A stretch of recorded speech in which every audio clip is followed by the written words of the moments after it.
Yo, I should have just gone home. It was a Friday night, around 11:40 p.m., and I was already clocked out in my head, ready to hit up Taco Bell, go home, and crash.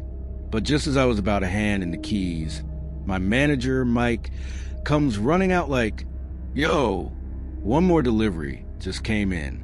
Can you take it? I'll slide you a bonus." I should have said no. God knows I should have said no. But I was broke. Like, straight up eating cereal with water broke. So I was like, fine. Where's it going? He handed me this crumpled receipt with an address scrawled on it in Sharpie. No GPS ping. No apartment number. Just a street I'd never heard of and some janky directions written on the back. Out near the woods past Old Mill Road. He says, just drop it off. Real chill customer. Cap, the drive started normal, but the deeper I went, the sketchier it got. Street lights disappeared. The road turned to gravel. And I'm passing, like, abandoned barns and half-dead trees that look like they're reaching for me. By the time I found the house, it was past midnight. This place looked like it had been rotting for decades. Paint peeling, windows dark, front porch sagging like it was about to collapse. But the porch light was on, and I swear to God, the pizza wasn't even cold yet. So I walk up to the door, heart pounding, and knock. A few seconds go by. Then the door creaks open, slow as hell, and this old lady answers. She's pale, thin, wearing a long gray nightgown that's all torn at the bottom. Looks like she hasn't slept or blinked in weeks. And her voice is all raspy when she goes, "You're just in time. It's for my son. He's upstairs." She hands me exact change without even looking at the box. Doesn't ask for napkins, ranch, nothing. I just wanted to bounce. So I thank her, turn around, and head back to my car. That's when SH*T got real. I go to start the car. Nothing. Not even a click. I try again. Still dead. I check my phone. No bars. At this point, I'm low-key freaking out, right? But I tell myself, okay, maybe she's got a landline or something. So I head back up, knock again. No answer. I knock harder. Still nothing. Finally, I try the doorknob, expecting it to be locked, but nope. It swings open like it was waiting for me. And she's gone. The house is dead silent. No TV, no humming fridge, no pipes, just that eerie, heavy stillness, like the air itself didn't want to move. I call out, "Hello? Ma'am? My car's dead. I just need to call someone." No response, but I hear something upstairs. Footsteps. So I climb the staircase, real slow, each step creaking under me. My phone's flashlight is the only thing keeping me sane at this point. Upstairs, hallways long and narrow, doors on both sides. I start calling out again, walking past each room. That's when I notice something weird. Every room stacked with old pizza boxes, all from our shop. Same branding, same red logo. Some boxes are moldy. Others look like they've been there for years. I'm talking mountains of boxes, like someone's been hoarding them. Then I get to the last door.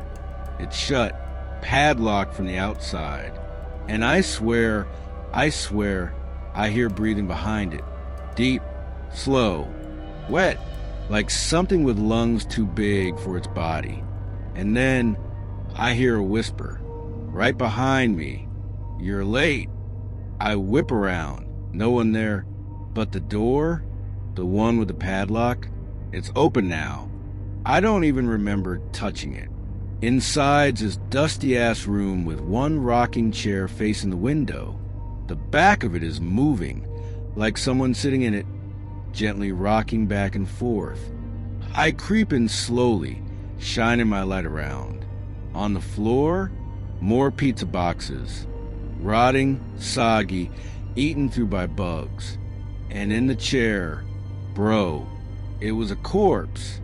Mummified, like it had been sitting there for years. head slumped to the side, skin tight on the bones, hands folded neatly in its lap, holding a pizza box. One of ours, the same kind I just delivered. Suddenly, the door behind me slams shut, the rocking chair stops, and I feel breath on my neck, like hot, rancid breath. I turn around, swinging my flashlight like crazy, and for a split second, I see the old lady right behind me. Except her face is all wrong now, sunken in, like the skin's melting off her skull. She doesn't blink, just smiles, and says again, "You're late." I blacked out after that. No lie. Next thing I remember, I'm waking up in my car, engine running, sun rising, no sign of the house, no gravel road, no woods, just pavement and early morning fog. I checked the pizza receipt later. There was no order placed after 11:30, and nobody at the shop knew what I was talking about. But ever since that night, every Friday at exactly midnight, I find a fresh pizza box sitting on my porch, still warm, no receipt, and always written in red on the lid, "For my son." Not crazy. But if you work night shifts long enough, especially in a creepy-ass warehouse with 0 windows, your brain starts playing tricks on you. Or at least, that's what I thought was happening, until the night one of the crates came in damaged. Let me back up a sec. I've been working overnights at this shipping facility on the edge of town. Real low-key place. Just me and 2 other dudes clocking in from 10 p.m. to 6 a.m. I mostly run the inventory and sort deliveries that come through the bay. A few weeks ago, we started getting these weird crates. Always arrive after midnight. Always stamped with the same label in bold red ink. Do not open, after midnight. No sender. No return address. Just a barcode that never scans. Every time one showed up, my boss, Rick, would act weird. Real twitchy. Said to just store them in the back and not to mess with M. Don't ask questions you don't want to hear answers to, he'd say with this nervous little laugh.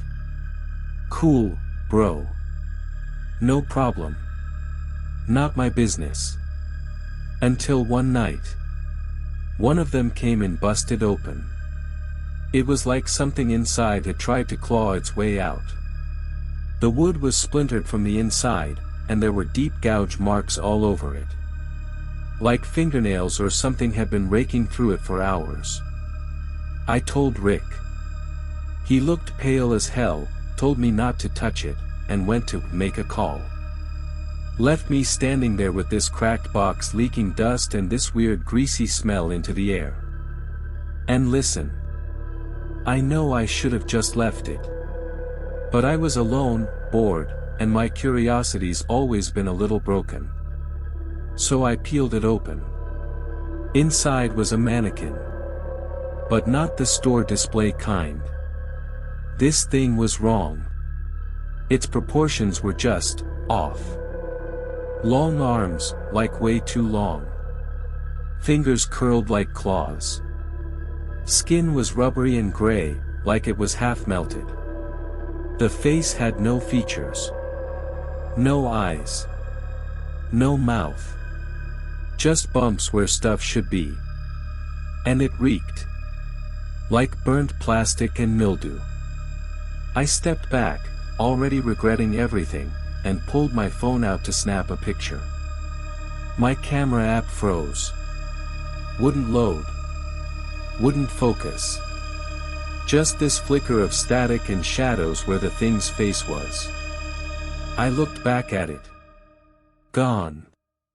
I swear on everything, it was standing right there a second ago. I spun around and saw it. Standing by the warehouse door. Still not moving, not breathing, just there. frozen like it had never moved at all. I blinked. And it was closer. No footsteps. No sound.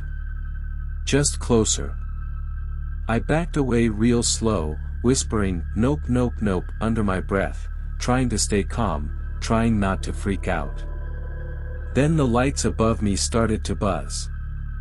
One by one, they flickered and shut off, aisle by aisle, like dominoes. And every time the light went out, it moved. Next thing I knew, it was right in front of me. Inches away. And even though it had no mouth, I swear I heard it whisper, "I see you now." I ran. I don't even remember how I got to the loading dock, just that I didn't stop running until I hit the gravel outside. I called Rick over and over, hands shaking, heart trying to punch its way out of my chest. He didn't answer. I waited in my car till sunrise.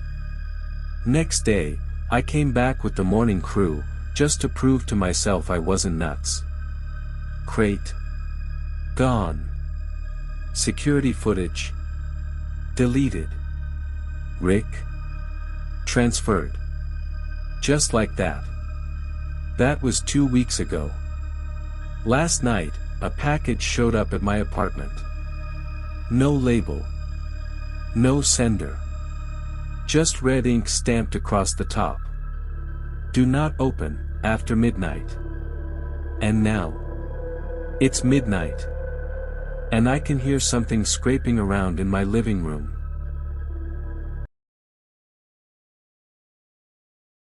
You ever work night shift in a place so old it feels like it's got secrets buried in the walls?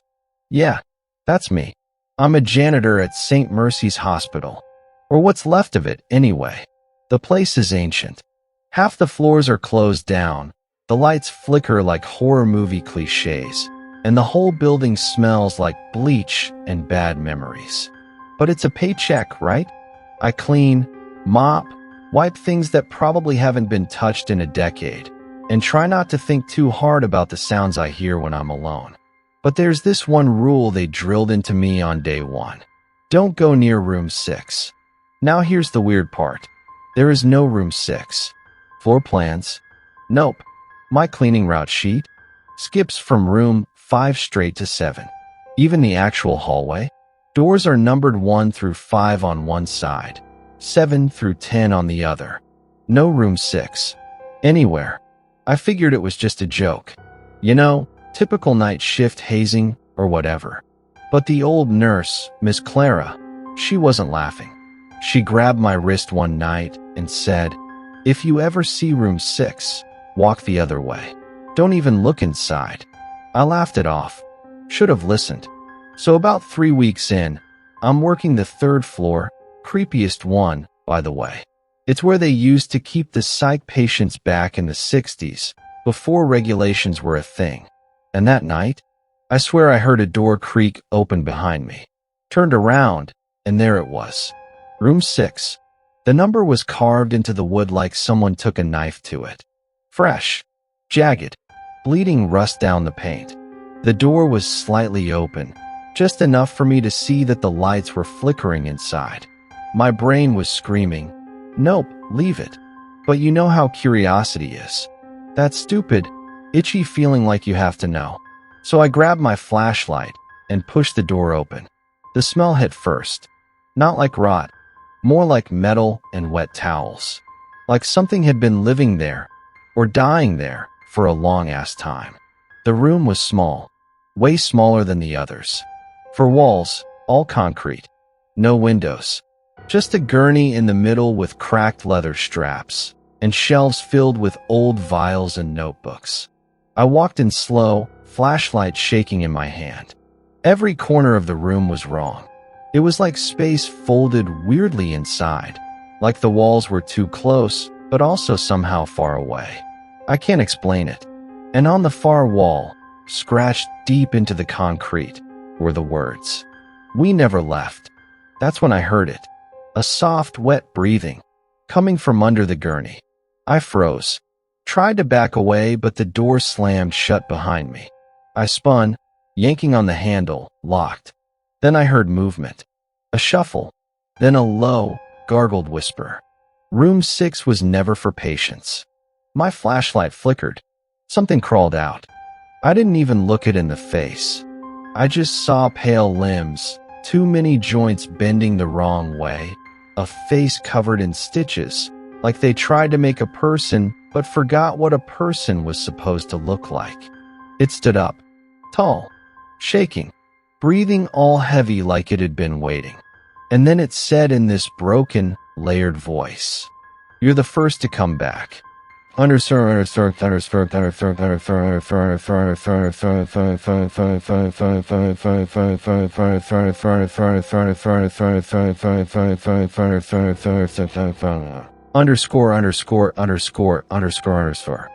blacked out.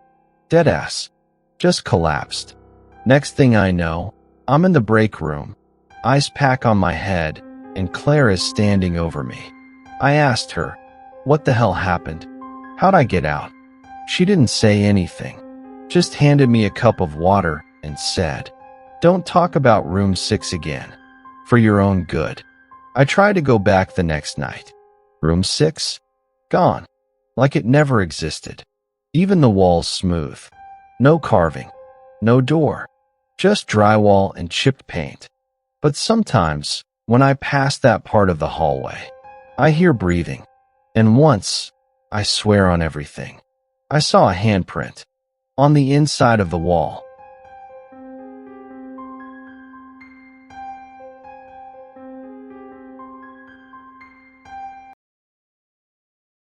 Look, I've worked plenty of overnight gigs, gas stations, parking lots, even this creepy cemetery once, but nothing's ever messed with my head like this damn security job.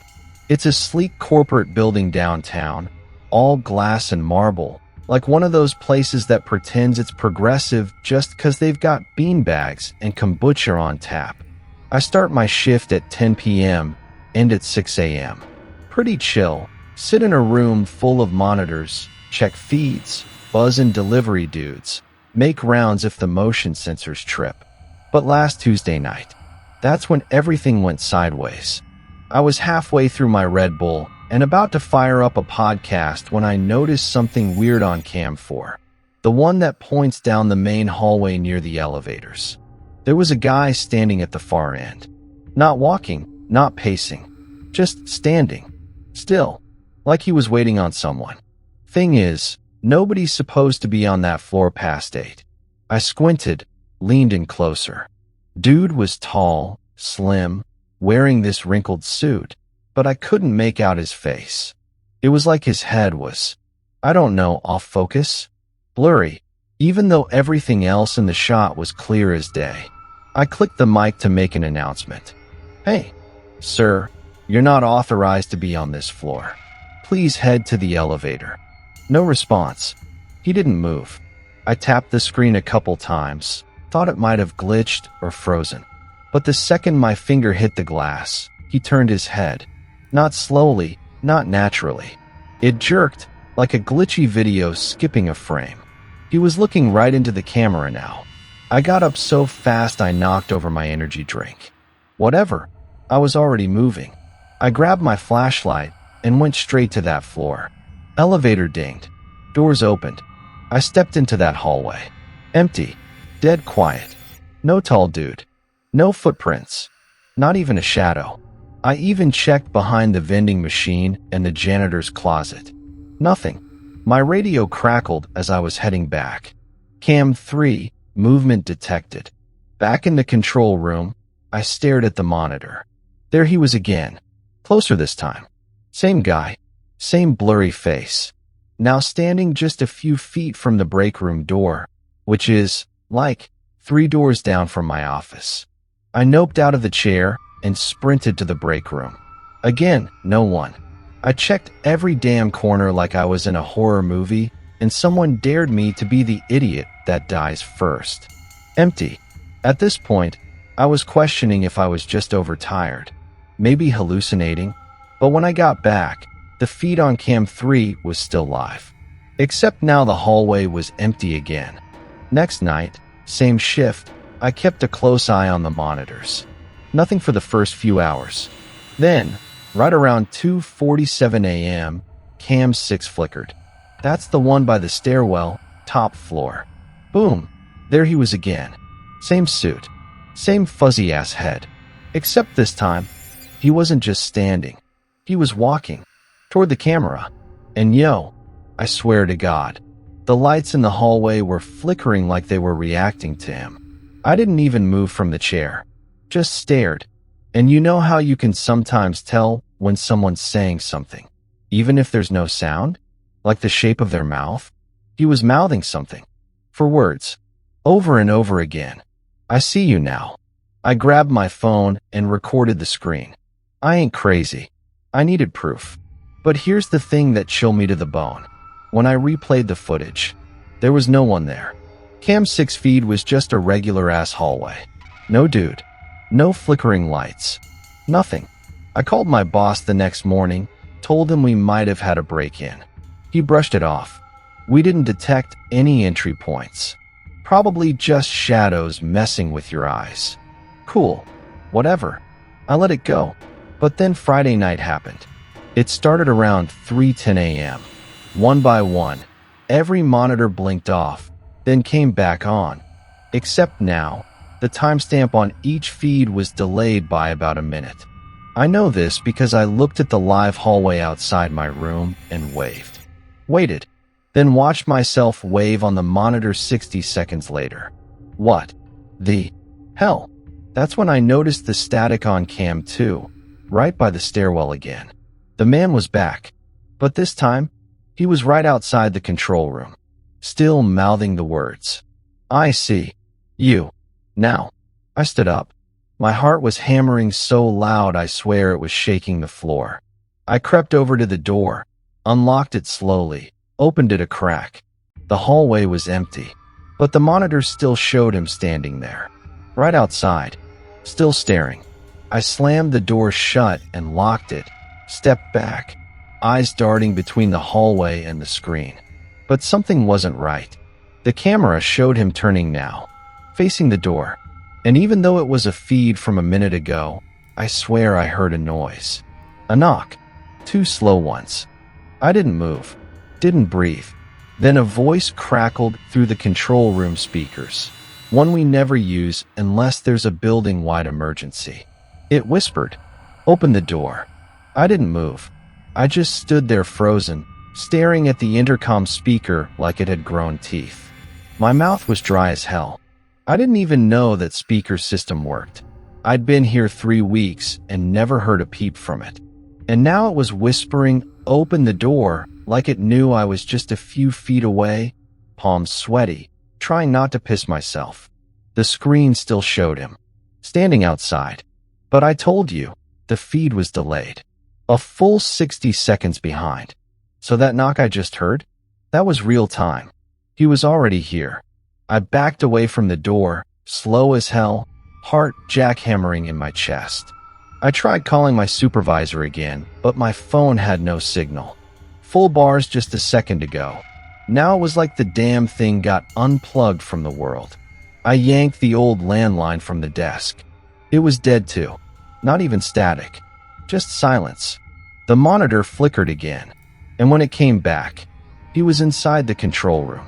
I could see myself, right there, standing by the desk, but I wasn't alone. He was standing right behind me. And get this, the me on the screen didn't react, didn't turn around, just stared blankly at the screen like nothing was happening.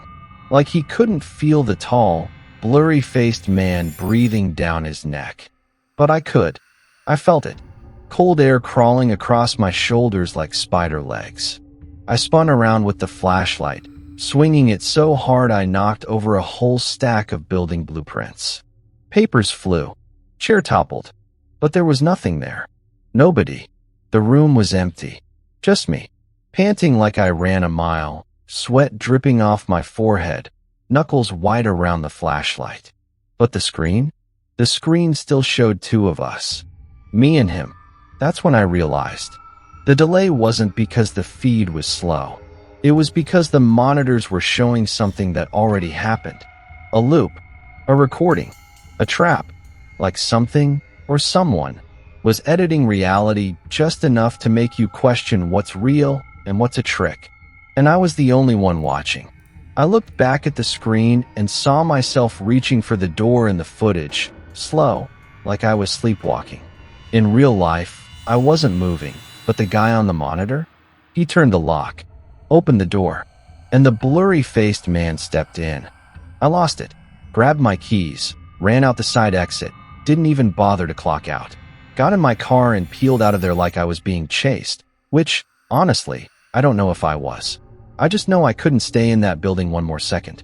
I didn't come back the next night, didn't even call in. But then I started getting emails from the company. Subject lines like, "We saw your footage. Why did you let him in? Come back. We need to talk." I didn't respond. Didn't plan to. But last night, something happened that changed all that. I got home from a grocery run around midnight. Sat down, turned on the TV to zone out. Static. Every channel. Except one. It was a live feed. From a security camera. Inside my apartment. And there I was, sitting on the couch, on screen. But just behind me, standing in the kitchen doorway, was a tall man in a wrinkled suit, with a face too blurry to ever recognize. Should I keep going? I stared at the TV like my soul had left my body. My hands were shaking, breathing all messed up. I didn't dare turn around. Couldn't. I knew what I'd see. I already saw it on the damn screen. That blurry face. That wrinkled suit. Standing behind me like he owned the place. I reached for my phone, thinking maybe, I could snap a photo, call someone, do anything to prove I wasn't insane. The moment I moved, the screen went black. All the lights in my apartment cut out at once. TV, lamp, overhead. Even the fridge made this low dying hum, then silence. Darkness swallowed the room. And then, right by my ear, a breath. Wet, cold, real. Then a voice. Low, like it was coming from deep inside my skull. "Now you see me," I screamed. Bolted out the front door barefoot. Didn't care that it was raining or that I left everything behind. Wallet, keys, even my phone. I didn't stop running until I hit the gas station a few blocks down. The guy working the register looked at me like I was high off something. Maybe I was. I just kept mumbling. He followed me. He followed me out the monitor. I've been crashing at a buddy's place ever since. Haven't gone back to the building. Haven't gone back to my apartment either. But earlier today, he handed me a package that came in the mail for me. No return address. Inside, a single USB stick. Labeled, cm_feed_realtime.mp4. I haven't watched it yet. But I think he's still watching me. Waiting for me to look.